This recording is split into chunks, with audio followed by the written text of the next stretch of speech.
Selamat siang. Perkenalkan, nama saya Ayut Merdikawati. Saya di sini sebagai penanggung jawab mata kuliah keperawatan maternitas. Pada pertemuan kali ini saya akan menyampaikan materi terkait pemeriksaan kehamilan. Learning outcome pada pertemuan kali ini, setelah mengikuti mata kuliah keperawatan maternitas, mahasiswa mampu melaksanakan pemeriksaan kehamilan secara benar. Untuk pertama, kita lakukan persiapan alat. Alat yang dibutuhkan yaitu yang pertama ada funendoskop, kemudian ada Doppler,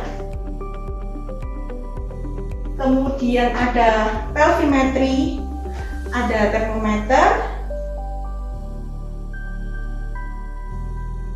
ada refleks hammer, kemudian ada pengukur lingkar lengan atas, lalu ada medline, ada stetoskop, kemudian ada pengukur tinggi badan dan juga berat badan. Kemudian sebelum kita melakukan pemeriksaan kehamilan, kita lakukan anamnesa pada ibu. Anamnesa ini meliputi riwayat kehamilan sebelumnya, riwayat persalinan sebelumnya, kemudian riwayat kehamilan saat ini meliputi HPHT, kemudian keluhan-keluhan yang dialami sebelum melakukan pemeriksaan atau sebelum datang ke layanan kesehatan, kemudian juga riwayat penyakit sebelumnya atau riwayat penyakit keluarga juga, lalu adanya riwayat sosial, kita kaji semuanya. Setelah itu, kita lakukan pemeriksaan kehamilan. Nah, itu kita anjurkan untuk tidur terlentang. Selamat siang Ibu, perkenalkan nama saya Nurse Ayut. Saya di sini akan melakukan pemeriksaan kehamilan. Kita permisi ya Ibu, untuk bajunya saya keataskan, kemudian selimutnya saya kebawahkan. Untuk leopard 1, jadi untuk pemeriksaan kehamilan ini terdiri dari 4 tahap. Yang pertama leopard 1. Leopard 1 ini tujuannya untuk menentukan bagian fundus ibu ini apa, lalu untuk mengukur tinggi fundus uteri. Kita tekuk kaki ibu, kemudian pemeriksa menghadap ke kepala ibu, lalu kita kumpulkan secara simultan. Setelah kita kumpulkan sampai ke bagian fundus, kemudian kita fiksasi. Nah, setelah kita fiksasi, kita bisa ambil medline untuk mengukur TFU. Kita ukur mulai dari bagian simfisis melewati umbilikus. Dari pemeriksaan ini ditemukan TFU ibu adalah 33 cm. Nah, setelah itu kita tentukan bagian fundus ini apa. Kalau misalkan teraba bulat, lunak, maka kemungkinan ini adalah bokong dari janin. Untuk leopard 1 sudah selesai, kita temukan hasil TFU 33 cm dan bagian fundus adalah bokong. Kita lanjut ke leopard 2. Leopard 2 ini tujuannya adalah untuk menentukan bagian punggung janin ada di sebelah kiri atau sebelah kanan ibu. Posisi ibu tetap kaki ditekuk, pemeriksa tetap menghadap ke kepala ibu. Kemudian tangan pemeriksa kita letakkan di sebelah kanan dan kiri perut ibu. Kita periksa secara bergantian. Kalau misalkan di perut ibu teraba panjang, keras seperti papan, maka kemungkinan ini adalah punggung. Kemudian kita periksa bagian yang berlawanan. Kalau di sini teraba rongga-rongga, kemudian ada bagian-bagian kecil yang menonjol, maka kemungkinan ini adalah ekstremitas. Dari hasil ini kita temukan kalau punggung ada di sebelah kiri ibu atau puki. Nah, setelah itu kita lakukan DJJ atau pengukuran denyut jantung janin. Yang pertama kita menggunakan funendoskop. Kita letakkan di area punggung ibu, kemudian kita dengarkan, kita pegang, kita cek dulu dengan nadinya ibu. Kalau misalkan nadi yang kita dengarkan ini lebih cepat daripada nadi ibu, maka ini ada benar DJJ atau miliknya janin.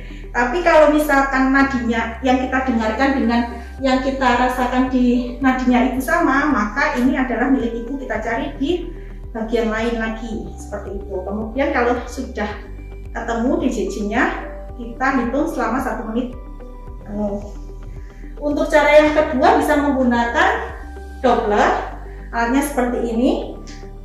Sebelum kita lakukan pemeriksaan, kita oleskan gel terlebih dahulu, kemudian kita lakukan pemeriksaan di area punggung tadi. Nah, kalau akan tampil di layar ada angka-angka. Nah, ini kita ambil, kita tunggu sampai stabil. Nah, dari situ kita lihat DJJ-nya berapa. Normalnya DJJ itu 120 sampai 160. Untuk Leopard 2 sudah selesai, hasilnya putih, kemudian DJJ-nya 140. Setelah itu kita lanjut ke Leopard 3. Leopard 3 ini tujuannya untuk menentukan seberapa banyak, apakah bagian terbawah ini sudah masuk PAP atau belum.